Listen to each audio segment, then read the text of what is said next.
मुंबई में रहने वाला कबीर कॉलेज का स्टूडेंट था। पढ़ाई के बाद उसका सबसे पसंदीदा काम था ऑनलाइन गेम खेलना। हर रात करीब 10 बजे वह अपने फ़ोन पर गेम खेलने बैठ जाता था। एक दिन गेम खेलते समय उसकी टीम में एक नया खिलाड़ी जुड़ा। उसका यूज़र नेम था स्टार गर्ल 21। वह बहुत अच्छा खेल रही थी। कबीर ने मजाक में चैट लिखा, तुम बहुत अच्छा खेलती हो, क्या तुम प्रो प्लेयर हो? कुछ सेकंड बाद जवाब आया, नहीं, बस टाइम पास के लिए खेलती हूँ। उसका नाम था रिया। धीरे धीरे दोनों रोज़ साथ में गेम खेलने लगे। अब गेम के साथ साथ उनकी चैट भी बढ़ने लगी। रिया बहुत मजाकिया और समझदार थी। कबीर को उससे बात करना अच्छा लगने लगा। कुछ ही दिनों में दोनों रोज़ घंटों बात करने लगे। लेकिन एक अजीब बात थी, रिया कभी वीडियो कॉल नहीं करती थी और न ही अपनी फ़ोटो भेजती थी। एक दिन कबीर ने पूछ ही लिया, रिया तुम अपनी फ़ोटो क्यों नहीं भेजती? रिया ने जवाब दिया, एक दिन मिलेंगे तब देख लेना। समय बीतता गया। अब कबीर को महसूस होने लगा था कि वह रिया को सिर्फ दोस्त नहीं, कुछ ज़्यादा पसंद करने लगा है। एक रात गेम ख़त्म होने के बाद कबीर ने हिम्मत करके लिखा, रिया क्या हम कभी असल में मिल सकते हैं? कुछ देर तक कोई जवाब नहीं आया। फिर अचानक रिया का मैसेज आया, अगर तुम मुझसे सच में मिलना चाहते हो तो पहले तुम्हें एक सच जानना होगा। कबीर हैरान रह गया, कैसा सच? रिया ने जवाब दिया, मैं वैसी नहीं हूँ जैसी तुम सोच रहे हो। और यहीं से शुरू हुआ एक ऐसा सच जो कबीर की ज़िंदगी बदलने वाला था।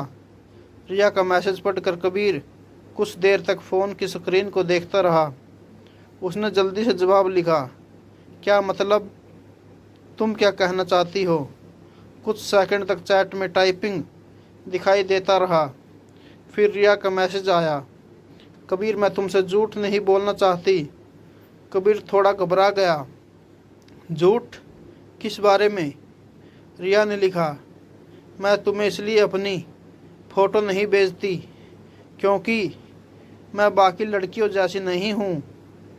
कबीर और भी हैरान हो गया, मतलब? कुछ देर बाद रिया का लंबा मैसेज आया, 2 साल पहले मेरा एक एक्सीडेंट हो गया था। उस हादसे में मेरे चेहरे पर बहुत चोट आई और अब मेरा चेहरा पहले जैसा नहीं रहा। यह पढ़कर कबीर चुप हो गया। रिया ने आगे लिखा, इसलिए मैं किसी से वीडियो कॉल नहीं करती और अपनी फ़ोटो भी नहीं भेजती। उसने एक और मैसेज भेजा, मुझे डर था कि अगर तुम्हें सच्चाई पता चल गई तो तुम मुझसे बात करना बंद कर दोगे। कबीर का दिल भर गया। उसने तुरंत लिखा, रिया मुझे तुम्हारे चेहरे से नहीं, तुमसे बात करके अच्छा लगता है। रिया कुछ सेकंड तक चुप रही। फिर उसने पूछा, अगर तुम मुझसे सामने से देखोगे तब भी? कबीर ने बिना सोचे जवाब दिया, हाँ, तब भी। कुछ देर बाद रिया ने लिखा, ठीक है, अगर तुम सच में मिलना चाहते हो तो कल शाम 5 बजे सिटी पार्क आ जाना। कबीर का दिल तेज़ी से धड़कने लगा। 2 साल से जिस लड़की से वह रोज़ बात कर रहा था, कल वह उससे पहली बार मिलने वाला था। लेकिन कबीर को नहीं पता था कि कल पार्क में उसका इंतज़ार एक और बहुत बड़ा सच कर रहा था। अगले दिन सुबह से ही कबीर का मन बेचैन था। वह बार बार घड़ी देख रहा था। शाम के 5 बजे उसे सिटी पार्क पहुंचना था, जहां वह पहली बार रिया से मिलने वाला था। शाम होते ही कबीर जल्दी से तैयार हुआ और पार्क की ओर तरफ निकल गया। उसका दिल तेज़ी से धड़क रहा था। पार्क में पहुंचकर उसने चारों तरफ नज़र दौड़ाई। बहुत से लोग बैठे थे, लेकिन उन्हें समझ नहीं आया कि रिया कौन है। तभी उसके फ़ोन पर मैसेज आया, रिया मैं पार्क में आ चुकी हूँ। कबीर ने जल्दी से लिखा, तुम कहाँ हो? रिया ने जवाब दिया, तुम्हारे पीछे वाले बेंच पर। कबीर धीरे धीरे पीछे मुड़ा। वहाँ एक लड़की बैठी थी। उसने किसी दुपट्टे से अपना चेहरा ढका हुआ था। कबीर धीरे धीरे उसके पास गया। रिया, लड़की ने धीरे से सिर हिलाया। कबीर उसके सामने बैठ गया। कुछ पल दोनों चुप रहे। फिर रिया ने धीमी आवाज़ में कहा, कबीर, मैंने तुम्हें पहले ही बताया था कि मेरा चेहरा पहले जैसा नहीं है। कबीर मुस्कुराया। रिया, मुझे फ़र्क नहीं पड़ता। रिया ने धीरे धीरे अपना दुपट्टा हटाया। कबीर ने उसका चेहरा देखा। उसके चेहरे पर एक्सीडेंट के कुछ निशान थे, लेकिन उसकी आंखें बहुत मासूम और खूबसूरत थी। कबीर मुस्कुरा दिया, तुम तो बहुत अच्छी हो।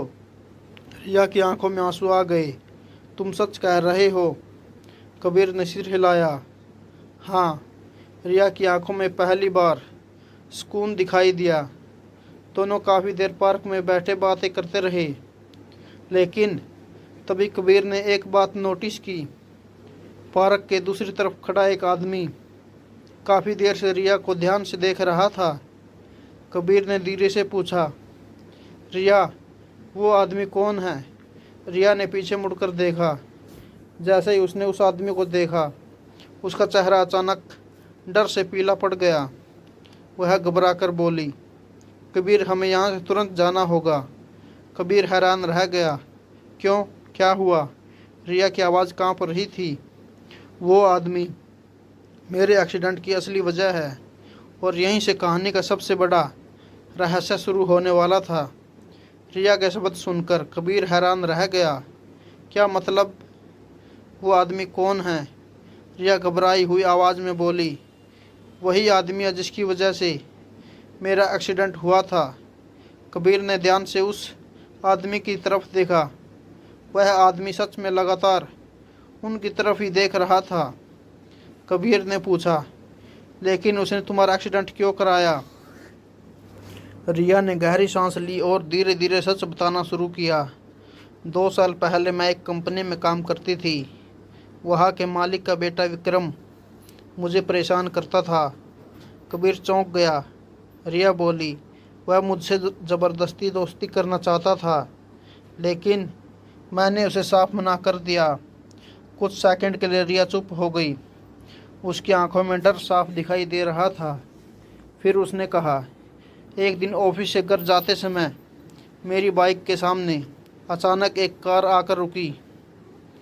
कबीर समझ गया, और वो कार उसी की थी। रिया ने सिर हिलाया। हाँ, उसने गुस्से में आकर मेरी बाइक को टक्कर मार दी। कबीर गुस्से से भर गया। लेकिन पुलिस को क्यों नहीं बताया? रिया बोली, उसका परिवार बहुत ताकतवर है, और उस हादसे को एक्सीडेंट बता दिया गया। कबीर का खून खोल उठा। उधर वो आदमी धीरे धीरे उनकी तरफ बढ़ने लगा। रिया डर कर बोली, कबीर, हमें यहाँ से अभी जाना होगा। लेकिन तब तक वो आदमी उनके सामने आ चुका था। वह मुस्कुराया और बोला, तो आखिर तुम यहाँ छुपी हुई थी?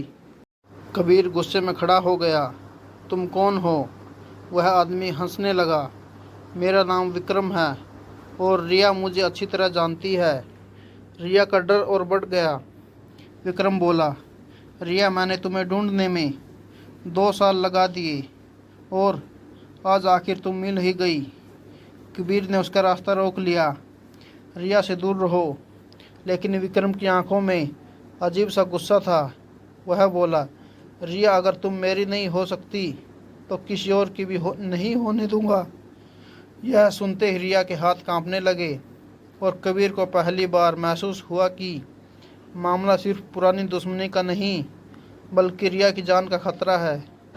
विक्रम की बात सुनकर कबीर गुस्से से भर गया। वह तुरंत रिया के सामने खड़ा हो गया। रिया से दूर रहो। विक्रम हंसने लगा। तुम नहीं जानते मैं कौन हूँ। मेरे सामने खड़े होने की हिम्मत मत करो। लेकिन कबीर पीछे नहीं हटा। उसने सख्त आवाज़ में कहा, रिया अब अकेली नहीं है। पार्क में आसपास के लोग भी अब उनकी तरफ देखने लगे थे। विक्रम को लगा कि मामला बिगड़ सकता है। वह गुस्से में बोला, रिया, तुम बच नहीं पाओगी। फिर वह वहाँ से जल्दी से भाग गया। रिया के हाथ अभी भी कांप रहे थे। कबीर ने धीरे से उसका हाथ पकड़ लिया। डरो मत, मैं हूँ ना। रिया की आंखों में आंसू आ गए। कबीर, मैंने सोचा था जब तुम मुझे सामने से देखोगे तो शायद मुझे छोड़ दोगे। कबीर मुस्कुराया। प्यार चेहरे से नहीं, दिल से होता है। रिया रोते हुए कबीर को गले लगा लिया। उस दिन के बाद कबीर ने रिया का साथ कभी नहीं छोड़ा। कुछ महीनों बाद विक्रम को पुलिस ने उसके पुराने केस में गिरफ्तार कर लिया। रिया की ज़िंदगी धीरे धीरे फिर से सामान्य होने लगी और जिस ऑनलाइन गेम में उनकी दोस्ती शुरू हुई थी वही उनका प्यार की शुरुआत बन गया। लोग कहते हैं सच्चा प्यार कभी भी, कहीं भी और किसी भी तरीके से मिल सकता है, और कबीर और रिया की कहानी इसका सबसे खूबसूरत उदाहरण बन गया।